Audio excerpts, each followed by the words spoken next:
Good morning everyone. আজকে হচ্ছে 2 June, আজকে আমার বার্থডে। আর এটা হচ্ছে কালকে রাত 12টার ভিডিও। কালকে রাত 12টার সময় কাকিমা, গুনগুন, তনু মিলে আমাকে দিল সারপ্রাইজ।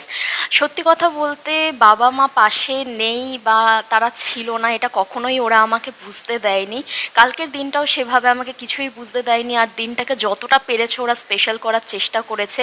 সারপ্রাইজটা এভাবে দেবে আমি বুঝতে পারিনি। আর থ্যাংক ইউ ঠাকুরকেও যে আমাকে এরকম একটা ফ্যামিলি দেওয়ার জন্য, যারা আমাকে এতটা আগলে রেখেছে, ভালোবেসে রেখেছে। তনু কিন্তু নিজের হাতে কেকটা বানিয়েছিল, এছাড়াও যাবতীয় যত গিফট ছিল সেগুলোও ও নিজের হাতে বানিয়েছিল। আমি সত্যি লাকি যে এরকম একটা বোন আমি পেয়েছি। এরকম একটা নয়, দুটো বোন আমি পেয়েছি, আর ওরা আমাকে ভীষণ ভালোবাসে। আর আজকে সকলকে আমার জন্মদিন উপলক্ষে বলবো যে সবাই আমাকে আশীর্বাদ করো, এভাবেই ভালোবাসা দিতে থেকো। আর ছোট ছোট মিনি ব্লগ দেখার জন্য অবশ্যই চ্যানেলটাকে সাবস্ক্রাইব করো। আরও আসছে মিনি ব্লগ, তো